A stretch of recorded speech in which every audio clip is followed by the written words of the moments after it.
सारी इबादतों में सबसे बढ़कर जो जिक्र किया जाता है वो दरूद पाक। याद रख लें, सिर्फ जो दरूद पाक ज़ुबान हिला के पढ़ता है ना, तस्बीह का दाना गिराता है या नहीं गिराता, लब हिलाता है मगर पढ़ता है अल्फाज दरूद पाक के, उसका भी कबूल होता है।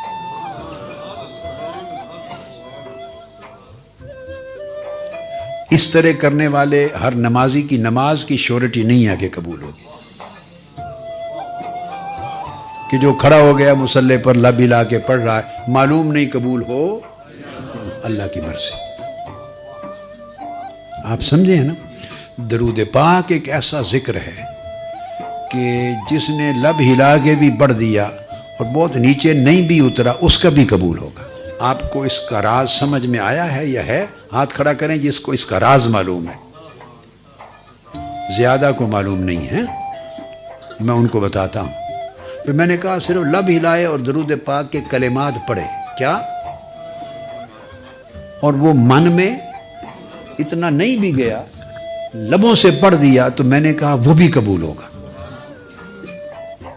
दरूद पाक किसी का रद्द होता ही नहीं है। बाकी हर इबादत रद्द हो सकती है, यानी को हज करे तो वो नहीं कह सकता कि कतई तौर पे मेरा हज कबूल है। उम्रा करे नहीं कह सकता कि कतई तौर पे उम्रा।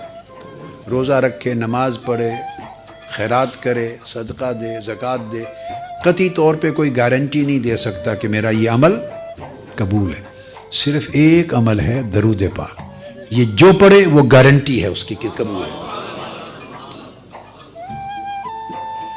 अब इसका राज समझना चाहते हैं? बोलिए। बड़ा आसान एक राज बता देता हूं, बाकी इसके अलावा भी बहुत बड़े बड़े राज हैं, बहुत राज हैं, मगर एक सादा सा राज जो आपको एक सेकंड में समझ आ जाएगा और भूलेगा नहीं।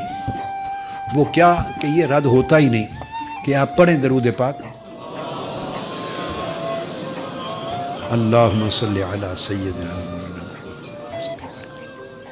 अब पहले लफ्ज क्या है? फिर ऊंची आवाज से पढ़े, सल्ली अला सय्यिदिना व मौलाना मुहम्मद। ये दरूद पाक शुरू होता है कि ए अल्लाह, तू हमारे आका व मौला हजरत मोहम्मद पे दरूद पढ़। ये दरूद पाक के पहले अल्फाज क्या हैं? अल्लाहुम्मा, ए अल्लाह। आप ये नहीं कहते कि मैं दरूद पढ़ता हूं,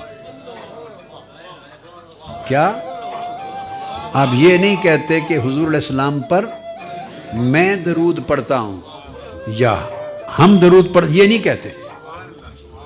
नमाज में कहते हैं इय्याका नअबुदु, हम इबादत करते हैं तेरी।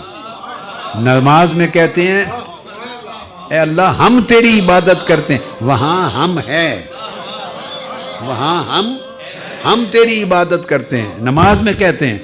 मगर दरूद पाक में अल्लाह पाक ने आपको, मैं को, हमको, तुमको, सारों को निकाल दिया।